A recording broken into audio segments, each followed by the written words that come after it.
हम डिस्कस करेंगे किसके ऊपर, हिस्टोपैथोलॉजी के अंदर today's lecture on end point estimation of decalcification. Decalcification का एंड पॉइंट क्या है, यानी अपने को पता कैसे चलेगा कि डीकैल्सिफिकेशन क्या है, कंप्लीट हो चुका है। जो टिश्यू बायोलॉजिकल सैंपल की इन्वेस्टिगेशन कर रहे हो उसके अंदर जो कैल्शियम आयन प्रेजेंट है वो कंप्लीटली रिमूव हो चुके हैं, उनका एस्टिमेशन कैसे करेंगे वो सारा डिस्कस किसमें करेंगे, आज के लेक्चर में। आज का लेक्चर शुरू करने से पहले एक बार क्या है पीछे का लेक्चर रिवाइज कर लेते हैं, जिसमें क्या था, एक तो डीकैल्सिफाइड रिएजेंट थे और मेथड थे कि उसको यूज कैसे करते हैं उनको अलग अलग।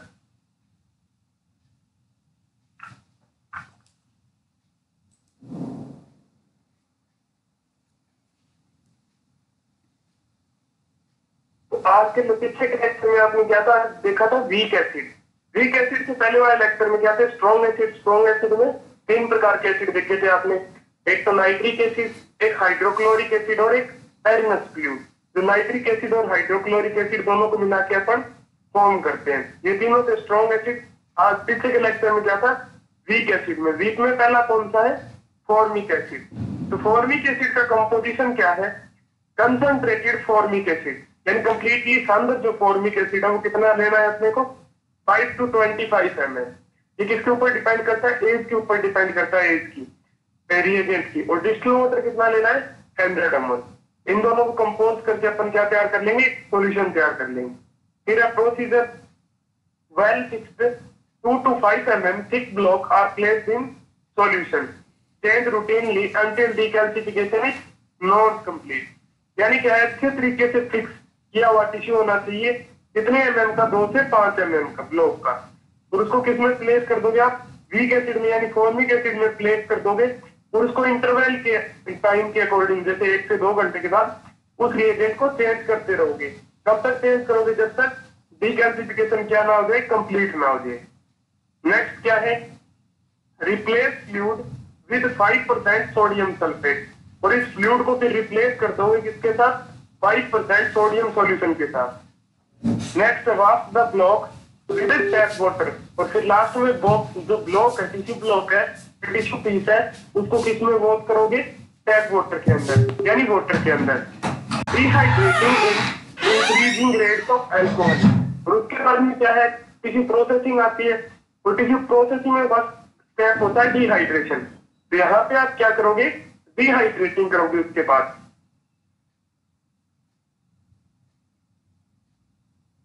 नेक्स्ट एडवांटेज क्या क्या है फॉर्मिक एसिड की, it's mainly use for very small bone and needle biopsy. यानी फॉर्मिक एसिड जो है एक तो छोटी बोन के लिए, और दूसरा क्या है, मिडल बायोप्सी के लिए, यानी मिडल से जो सैंपल लिए जाते हैं हिस्टोपैथोलॉजी के, उनके लिए क्या है, काम में लिया जाता है। मिडल से सैंपल कौन से लिए जाते हैं, जैसे मिडल से सैंपल कौन से लिए जाते हैं, जैसे बोन मैरो से, स्पाइनल कॉर्ड से, या फिर स्किन के ऊपर कोई ट्यूमर हो, उन वहां से लिए गए सैंपल के लिए अपन क्या करेंगे, फॉर्मिक एसिड को यूज कर सकते हैं। नेक्स्ट है, formic acid is gently and slower then nitric acid. Formic acid क्या है, तो अच्छा है, और एक क्या है, स्लोअर है, किसके कंपैरिजन में, नाइट्रिक एसिड में।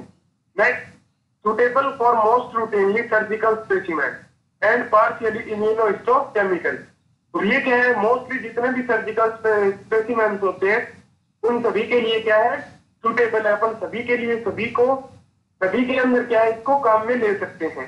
और इम्यूनोहिस्टोकेमिकल में जिसको काम में लेते हैं, यानी अगर किसी टिश्यू के अंदर अपने को एंटीजन या एंटीबॉडी डिटेक्ट करनी हो तो उसके अंदर भी क्या है, अपन फॉर्मिक एसिड को काम में ले सकते हैं।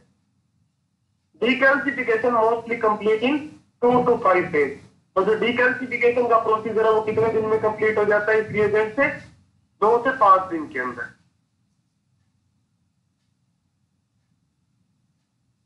नेक्स्ट रिएजेंट कौन सा है, एसिटिक एसिड, जिसका सॉल्यूशन क्या है, फॉर्मेलिन सलाइन कितने परसेंट लोगे, 10%, 25 ml। और एसिटिक एसिड कितने ml लोगे, कितने ग्राम लोगे, 5 ग्राम।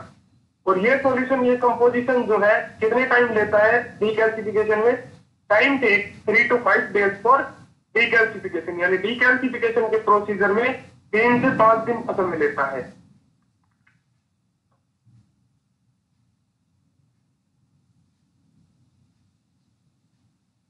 तो यहां तक एसिड जो मेथड था, यानी दोनों प्रकार के एसिड कंप्लीट हो गए, वीक एसिड और स्ट्रॉन्ग एसिड। अब कौन सा मेथड आ गया? Second, ion exchange resin. Resin यानी कोई सॉलिड या फॉर्म, ये कोई सॉल्यूशन तो प्लांट से अपन ने लिया है नेचुरल। रेजिन्स में देखिए, it is use to remove calcium ion from the tissues. को किस चीज के लिए काम में लेते हैं अपन? कैल्शियम आयंस को रिमूव करने के लिए। किसके अंदर से? टिश्यू के अंदर से। Ensure more rapid of solubility of calcium ion from tissue. और ये क्या है, उसकी सोल्युबिलिटी बढ़ा देता है कैल्शियम आयंस की, वो टिश्यू से उसको रिमूव कर देता है confirmly. Reduction in time of decalcification. Other जितने भी साल्ट्स है या सॉल्यूशंस है, उनके कंपैरिजन में क्या है, आयन एक्सचेंज रेजिन्स में डीकैल्सिफिकेशन में टाइम में कमी आती है, यानी कम समय में ये प्रोसीजर को कंप्लीट कर देता है। नेक्स्ट है एडवांटेज। इसकी एडवांटेज आयन एक्सचेंज की, आयन एक्सचेंज रेजिन्स की एडवांटेज। तो इसमें देखिए, वेल प्रिजर्व सेलुलर डिटेल, यानी ये कि सेल की डिटेल्स को अच्छी तरीके से प्रिजर्व करता है। आपको पता है, एक टिश्यू लोगे आप, टिश्यू के अंदर क्या प्रेजेंट होगी? सेल्स प्रेजेंट होगी, और सेल में साइटोप्लाज्म, माइटोकॉन्ड्रिया या अदर सेलुलर ऑर्गन प्रेजेंट होंगे। उन सभी को अच्छे तरीके से प्रेजेंट मतलब प्रिजर्व करता है, बचाए रखता है। नेक्स्ट क्या है? फास्टर डीकैल्सिफिकेशन, यानी जो डीकैल्सिफिकेशन का प्रोसीजर है उसको क्या कर देता है? फास्ट कर देता है, जल्दी कंप्लीट करता है। नेक्स्ट है elimination of daily solution changes. और इसके अंदर क्या है, सॉल्यूशन चेंजेस में क्या जाते हैं? एलिमिनेशन आते हैं। Resin can be reused by removing excessive acid. और रेजिन्स को अपन क्या है, वापस काम में ले सकते हैं। कब लेंगे? उनके अंदर से जो एक्सेसिव एसिड है, ज्यादा एसिड की मात्रा, उसको रिमूव करके उनको रीयूज कर लेंगे, यानी रिसाइकिल कर सकते हैं अपन रेजिन्स को। नेक्स्ट है प्रोसीजर।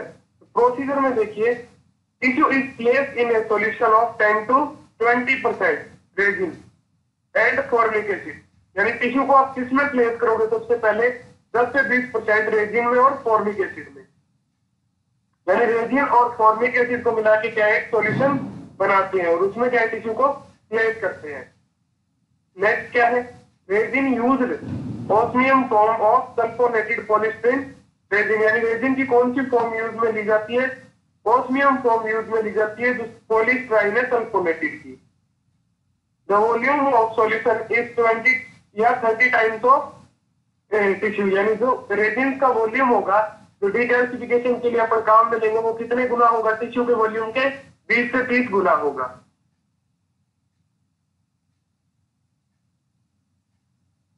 नेक्स्ट है सिलेटिंग एजेंट, यानी रेजिन कंप्लीट हो गया, एसिड कंप्लीट हो गया, लास्ट में क्या बचा है आपका? सिलेटिंग एजेंट, यानी सिलेटिंग सॉल्यूशन। तो प्रोसेस देखिए, इसके प्रोसीजर क्या है? Commonly used agent is EDTA, यानी इसके लिए अपन कॉमनली कौन सा सॉल्यूशन काम में लेते हैं? ईडीटीए काम में लेते हैं, यानी एथिलीन डाइयामीन टेट्राएसिटिक एसिड को काम में लेते हैं। आपको पता है ईडीटीए क्या है? एंटीकोगुलेंट है, जो क्या है, ब्लड के अंदर क्लोटिंग फैक्टर को बाइंड करता है। ब्लड के अंदर भी कैल्शियम को बाइंड कर देता है, जिससे क्लोटिंग मैकेनिज्म नहीं होती, क्योंकि कैल्शियम क्या है, ब्लड क्लोटिंग का चौथा फैक्टर है, तो उसको बाइंड करता है। और यहाँ पे भी क्या करता है, टिश्यू के अंदर भी किसको बाइंड करता है? कैल्शियम को। Bind to the metallic ion such as calcium and magnesium. और ये क्या है, मेटेलिक आयन को बाइंड करने की इसकी क्या होती है?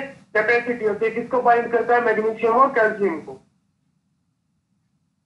Slow process that do not damage tissue and pH sensitivity, यानी सिलेटिंग एजेंट की जो प्रोसेसिंग होती है डीकैल्सिफिकेशन की, उसकी क्या होती है? स्लो होती है, वो धीरे धीरे डीकैल्सिफिकेशन करते हैं।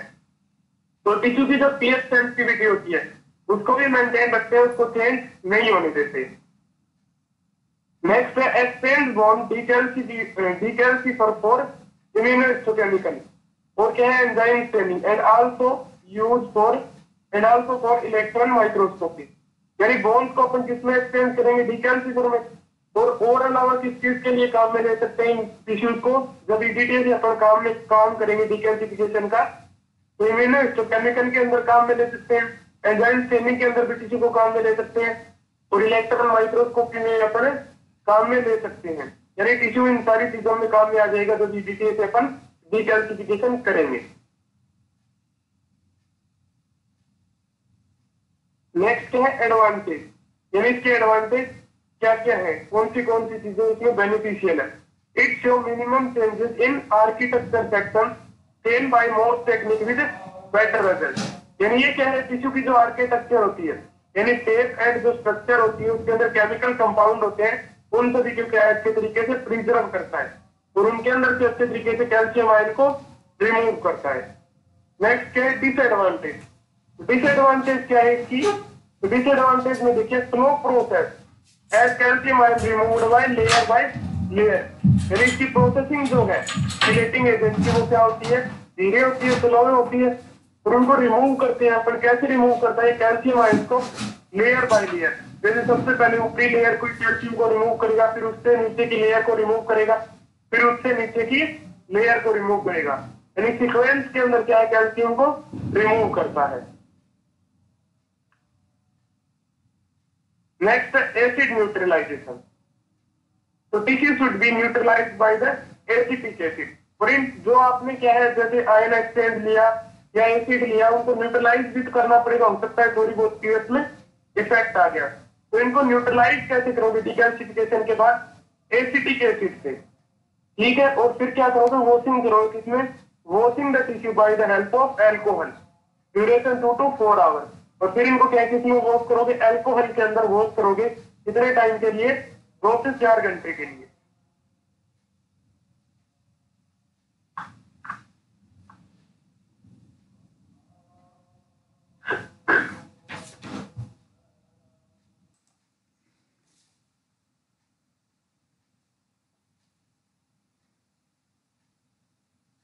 नेक्स्ट क्या है एंड पॉइंट्स ऑफ डीकैल्सिफिकेशन, यानी एंड पॉइंट्स में अपन क्या करते हैं कि डीकैल्सिफिकेशन का कंप्लीट प्रोसीजर हो गया है या नहीं, यानी किसी टिश्यू के अंदर से कैल्शियम आयन कंप्लीटली रिमूव हो गए या नहीं, उस चीज को क्या है अपन एस्टिमेट करते हैं, किसके द्वारा, एंड पॉइंट्स के द्वारा। तो इसमें सबसे पहला मेथड क्या है, एक्सरे मेथड। तो एक्सरे में देखिए, एक्सरे ऑफ द डीकैल्सिफाइड टिश्यू में be taken at regular interval, यानी एक्सरे क्या है, एक्सरे प्रोसीजर से अपन एस्टिमेट करेंगे, तो रेगुलर इंटरवल के टाइम पे अपन क्या है एक्सरे उसका एक्सपोज करेंगे, यानी जैसे 2 घंटे हो गए किसी सॉल्यूशन के अंदर टिश्यू को, तो 2 घंटे बाद एक्सरे करके देखिए कि उसमें कैल्शियम आयन प्रेजेंट है या नहीं है, नहीं है, तो वापस उसको सॉल्यूशन में डाल दिया डीकैल्सिफायर में, फिर उसको 2 घंटे बाद चेक कर लिया। इस तरीके से क्या है अपन रेगुलर इंटरवल में एक्सरे करके देखेंगे कि टिश्यू का डीकैल्सिफिकेशन कंप्लीट हुआ या नहीं हुआ। Next, when the tissue do not visible in the X-ray, it means decalcification is complete. यानी क्या है जब कंप्लीट, यानी टिश्यू क्या है एक्सरे के अंदर एक्सपोज होना, यानी टिश्यू क्या है एक्सरे के अंदर आना या दिखना बंद हो जाएगा, विजिबल होना बंद हो जाएगा, नॉट विजिबल हो जाएगा, तो इसका मतलब क्या होता है डीकैल्सिफिकेशन का प्रोसीजर क्या हो गया, कंप्लीट हो गया है।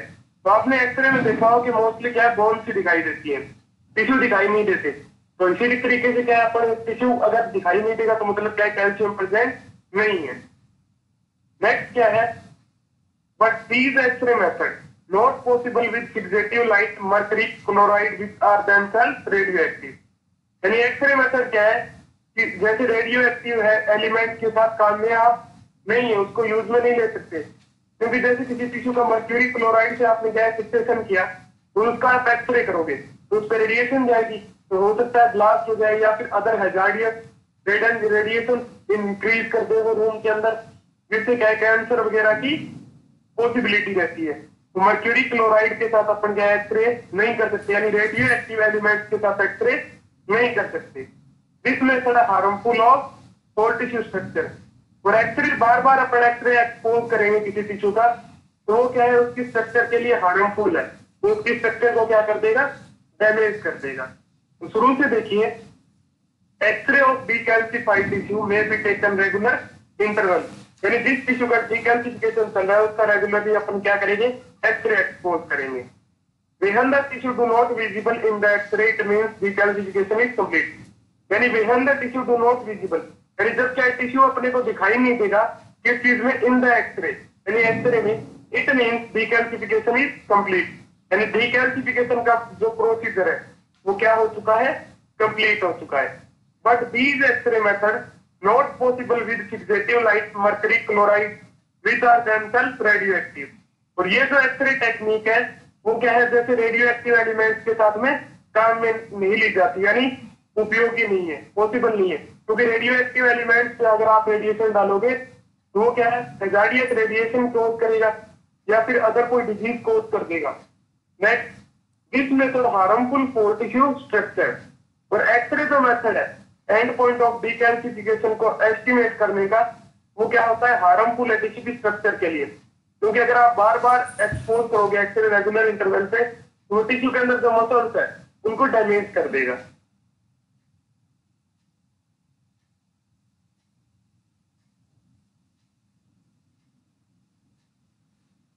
नेक्स्ट क्या है, केमिकल मेथड, यानी जो सबसे ज्यादा काम में लिया जाता है दी एंड पॉइंट्स ऑफ डिकैल्सिफिकेशन में, वो कौन सा मेथड है, केमिकल मेथड। तो इसमें देखिए, by adding ammonium oxalate to the solution before changing determine the complete of decalcification. यानी इस मेथड में क्या काम में लेंगे अपन, अमोनियम ऑक्सलेट को काम में लेंगे। जैसे किसी टिश्यू को आपने क्या डाल दिया, कैल्शियम डाल दिया, फिर क्या, जैसे उसका टाइम हो गया 2 से 3 घंटे, तो अब क्या करेंगे, उस सॉल्यूशन के अंदर अपन क्या डालेंगे, अमोनियम ऑक्सलेट डालेंगे। अगर अमोनियम ऑक्सलेट डाल के क्या करेंगे, अपन चेक करेंगे उसका डिकैल्सिफिकेशन कंप्लीट हुआ या नहीं हुआ। Next, if calcium oxalate is form in the solution that mean decalcification is not complete. और अगर उस सॉल्यूशन में आपने अमोनियम ऑक्सलेट डाला है जिसमें क्या है, कैल्शियम ऑक्सलेट फॉर्म हो जाता है, कैल्शियम ऑक्सलेट बन जाता है, तो इसका मतलब क्या है, उसमें कैल्शियम क्या प्रेजेंट है अभी सॉल्यूशन में, मतलब टिश्यू का डिकैल्सिफिकेशन कंप्लीटली हुआ नहीं है। Next, if calcium oxalate is not formed in the decalcified solution that means decalcification is complete।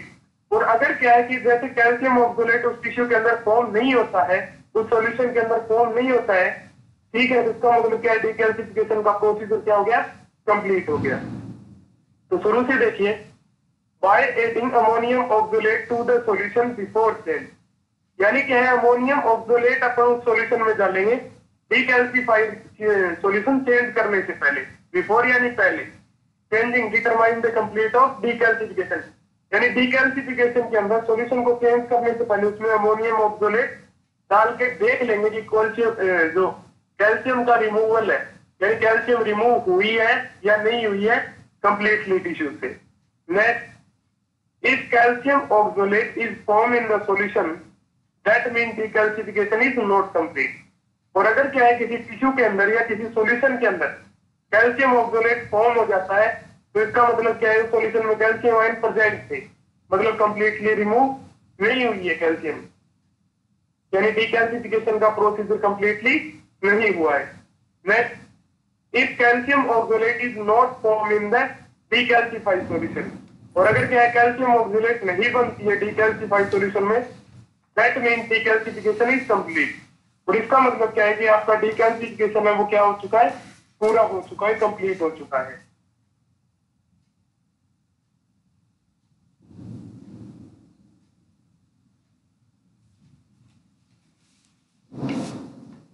Next क्या है, मैनुअल मेथड, यानी तीसरा मेथड।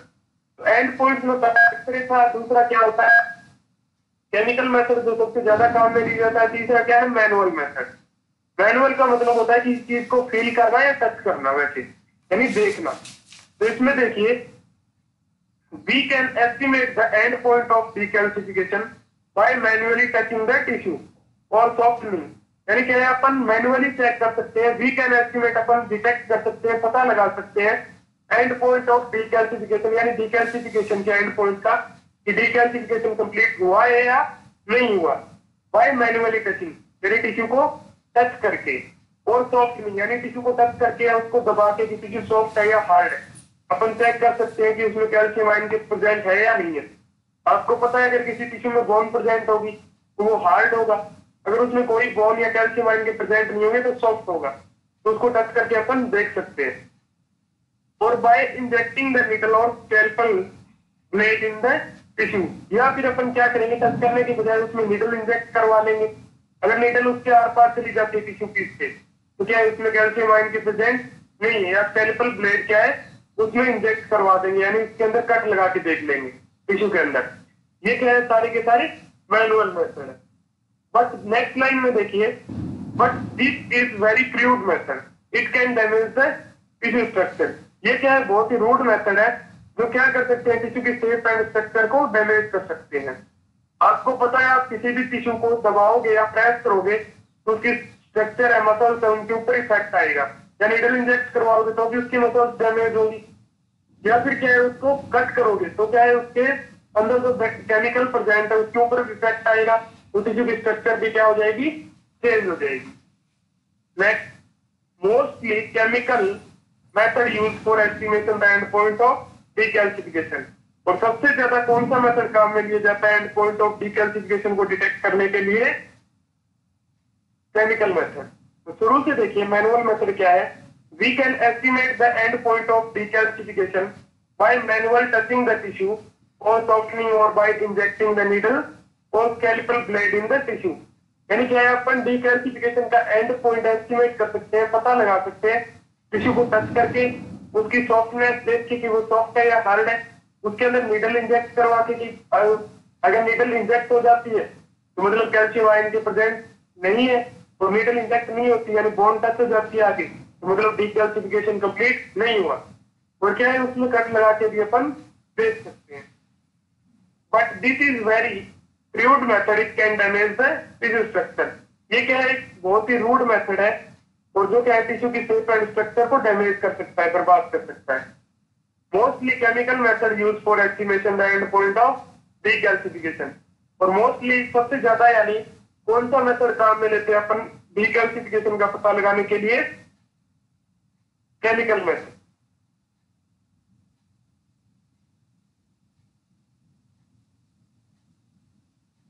नेक्स्ट क्या है, फैक्टर दैट इफेक्टिंग डीकैल्सिफिकेशन, यानी ऐसे फैक्टर्स जो डीकैल्सिफिकेशन को क्या है, इफेक्ट करते हैं यानी उस पर प्रभाव डालते हैं।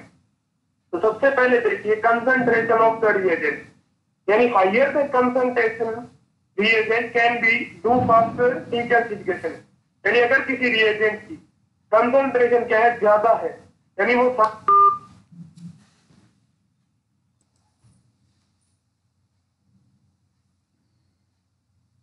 नेक्स्ट क्या है, lower the concentration of reagent can be do slow decalcification procedure. और अगर क्या है कि किसी सॉल्यूशन की यानी डीकैल्सिफर सॉल्यूशन की कंसंट्रेशन क्या है, लोअर है यानी कम है, वो अंदर कम है, तो वो क्या है, डीकैल्सिफिकेशन का प्रोसीजर क्या करेगा, धीरे करेगा। नेक्स्ट, एज ऑफ डीकैल्सिफिकेशन, यानी उसकी सॉल्यूशन की रिएजेंट की एज भी मैटर करती है।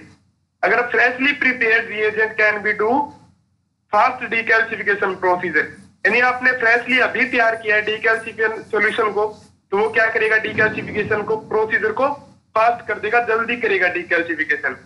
Older reagent can do slow decalcification procedure. और ओल्डर जो रिएजेंट होता है यानी पुराना रिएजेंट क्या है, धीरे धीरे डीकैल्सिफिकेशन का प्रोसीजर करेगा। नेक्स्ट है temperature, if temperature is increase in limit range decalcification increase, यानी अगर आप टेम्परेचर को इंक्रीज करोगे डीकैल्सिफिकेशन में तो वो क्या करेगा, डीकैल्सिफिकेशन को इंक्रीज कर देगा, लेकिन क्या करोगे, लिमिट रेंज में इंक्रीज करोगे तब। But if temperature is increase in very high range it can cause tissue burning. और आपने क्या है, टेम्परेचर बहुत ज्यादा ही इंक्रीज कर दिया यानी काफी अमाउंट में इंक्रीज कर दिया, तो वो क्या कर देगा, टिश्यू बर्निंग कॉज कर देगा यानी टिश्यू को जला देगा। नेक्स्ट है एजिटेशन, यानी किसी चीज को मिक्स करना या घोलना। Slow agitation fast the decalcification, यानी क्या है, धीरे धीरे अगर आप क्या है किसी को एजिटेट करोगे, हिलाओगे या मिक्स करोगे तो वो क्या है, डीकैल्सिफिकेशन को फास्ट करेगा। And faster agitation decrease the rate of decalcification. और आप क्या है उसको बहुत ज्यादा अच्छे तरीके से मिक्स कर दोगे तो वो क्या है, डीकैल्सिफिकेशन की जो रेट है यानी टाइम है उसको क्या कर देगा, डिक्रीज कर देगा, यानी डीकैल्सिफिकेशन क्या है, ज्यादा से ज्यादा समय में होगा। नेक्स्ट है कंक्लूजन, यानी कंप्लीटली अगर अपन देखना चाहें सारा इसका कि निचोड़ क्या निकलता है यानी अर्थ क्या है डीकैल्सिफिकेशन का, तो decalcification is a straightforward process but be successful required, यानी एक क्या है, सीधी फॉरवर्ड प्रोसीजर है, लेकिन इसके लिए कुछ चीजें अपने को ध्यान में रखनी पड़ती है इसको करने के लिए। A carefully primarily assessment of the specimen through fixation, यानी क्या है, अच्छे तरीके से सबसे पहले टिश्यू को फिक्सेशन, टिश्यू का अच्छे तरीके से होना चाहिए और स्पेसिमेन का सिलेक्शन अच्छे तरीके से होना चाहिए कि उसमें कैल्शियम आयन प्रेजेंट है या नहीं है। Next, preparation of slice of responsible thickness for fixation and processing. उसके बाद क्या है कि अपने एक चीज और ध्यान में रखनी चाहिए कि उसके स्लाइस है यानी टिश्यू के पीस है, उसकी थिकनेस कितनी है वो भी मैटर करती है। उसको अच्छे तरीके से देखना चाहिए कि टिश्यू की मोटाई ज्यादा है या फिर कम है। वो सारी चीजें ध्यान में रख के अपन क्या करते हैं, टिश्यू का डीकैल्सिफिकेशन करते हैं। Next, the choice of suitable decalcified with adequate volume change regularly. और अपने चॉइस के हिसाब से अपने को सुटेबल डीकैल्सिफाइड रिएजेंट काम में लेना चाहिए। जैसे बोन मैरो के लिए या फिर अदर कोई टिश्यू है तो उसके लिए अलग अलग डीकैल्सिफाइड रिएजेंट काम में लेते हैं, और उसको रेगुलरली अपने को चेंज करता रहना चाहिए एक रेगुलर इंटरवल के टाइम पे। जैसे किसी टिश्यू में 2 घंटे लगता है, किसी में 3 घंटे, अलग अलग टाइम होता है, उसी के अकॉर्डिंग उसको चेंज करते रहना चाहिए। A carefully determination of the end point, और अपने को क्या है ध्यान पूर्वक उसका एंड पॉइंट डिटेक्ट करना चाहिए, वरना उसकी सेहत क्या हो जाती है, डैमेज हो जाती है। Through processing using a suitable schedule, और इस प्रोसेसिंग में अपने को क्या है सुटेबल एक अच्छे तरीके का शेड्यूल काम में लेना चाहिए, टाइम अपने को नोट करना चाहिए, ध्यान में रहना चाहिए। नेक्स्ट लेक्चर आपका जिसके ऊपर होगा ग्रोथिंग ऑफ टिश्यू, यानी टिश्यू की ग्रोथिंग कैसे करते हैं, उसको देखते कैसे हैं, और उसके अंदर जो लीजन प्रेजेंट है उस पोर्शन को अलग कैसे करते हैं। Thanks to all.